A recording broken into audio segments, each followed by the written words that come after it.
सुबह, 1 घंटा प्रार्थना शाम, दोपहर 1 घंटा प्रार्थना रात को। 1 घंटा सुबह, 1 घंटा दोपहर को या शाम को आप लगा लो, 2 से 3 बजे, 4 बजे, 5 बजे, और 1 घंटा रात को। 1 घंटा आप सुबह प्रार्थना करते हैं, प्रभु तू महान है, हालेलुया, धन्यवाद प्रभु यीशु।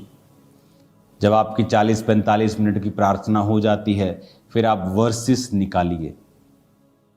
अगर आपको हीलिंग की ज़रूरत है, यशाया 54 निकालिए, भजन संहिता 103 निकालिए, नीति वचन 3 निकालिए। जहाँ जहाँ परमेश्वर ने हीलिंग प्रॉमिसेस किए हैं बाइबल में, उन सब वर्सेस को निकालिए, उन्हें निकाल कर उन्हें पढ़िए प्रार्थना में ही। प्रभु तेरे वचन में ये लिखा है। अगर मैं आपको यशाया 40 पढ़िए, 28 से लेकर 31 तक,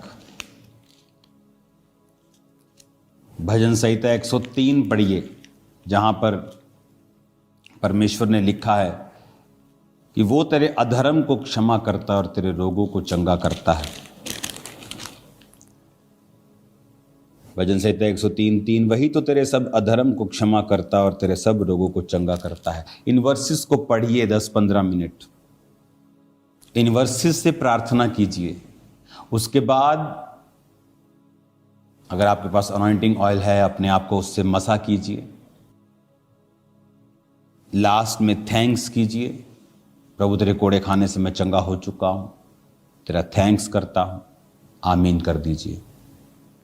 दोपहर को फिर 40-45 मिनट प्रार्थना, फिर वर्सेस के साथ परमेश्वर के सामने अपनी वर्सेस से रखनी, इन अध्यायों से, इन वर्सेस को बोलकर प्रभु को बताना कि तेरे वचन में ये लिखा है।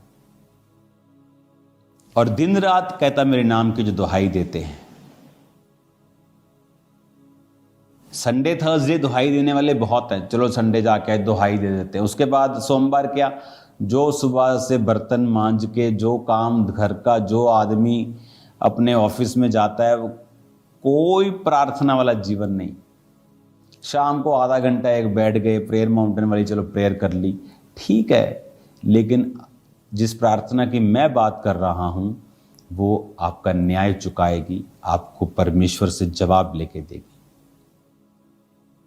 1+1+1, 1 घंटा सुबह, 1 घंटा दोपहर या शाम। सेम धन्यवाद प्रभु यीशु, 45 मिनट आप प्रभु से अपने दिल की बात। आप अपने जब पिताजी के पास जाते हैं, अपनी माता जी के पास जाते हैं, आप सोच के नहीं जाते कि मैं जब अपने बाप के पास जाऊंगा बोलूंगा, हे हमारे परम पूज्य पिताजी, मुझे कृपया 50 का नोट दीजिए। आप कभी ऐसा नहीं कहते। कुड़ियां देखे डैडी 50। आप मेरी बात समझ रहे हैं क्या? परमेश्वर भी आपका पिता है, आपके पिता से भी ज्यादा है। आप जब प्रार्थना में बैठते हैं उससे बात करें, अपने दिल की बात करें। हो सकता है उसमें कुछ इमोशनल चीजें हों, इसलिए मैंने कहा लास्ट 15 मिनट फिर वचन से प्रार्थना कीजिए, ताकि जो वचन से प्रार्थना होती है उसे परमेश्वर दरकिनार नहीं कर सकते, क्योंकि वो अपने वचन का इनकार नहीं कर सकता। जब आप 15 मिनट वचन पढ़ के प्रार्थना करेंगे, पिता तेरे वचन में लिखा है कि तूने कहा तू थके हुओं को बल और शक्तिहीन को बहुत सामर्थ्य देता है, मुझे सामर्थ्य, मुझे बल दे। तेरे वचन में लिखा है जो यहोवा की बाट जोते हैं वो नया बल प्राप्त करते जाएंगे। देख तेरे वचन में लिखा है कि धर्मी का वंश बचाया जाएगा। क्यों? मेरे बेबी नहीं हैं जिनके पास बेबी नहीं होते। तेरे वचन में लिखा है कि तूने कहा है कि जो कोई यहोवा का भय मानेगा, उसके मार्गों पर चलेगा, तो परमेश्वर उसको उसी रास्तों पे चलाएगा जिससे वो प्रसन्न होता है। उसका वंश पृथ्वी का अधिकारी होगा। प्रभु मेरा वंश मुझे चाहिए पृथ्वी का अधिकारी होने के लिए, तेरे वचन में लिखा है। इस तरह से आप अपने केसेस के हिसाब से बाइबल वर्सेस से प्रार्थना करेंगे लास्ट 15 मिनट।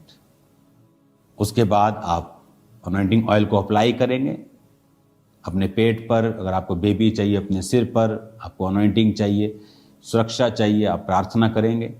आप अपने फैमिली को यीशु के लहू में छुपाएंगे, फिर थैंक्स करेंगे। रात को फिर सेम 45 मिनट आप प्रभु से बात करेंगे, आप प्रभु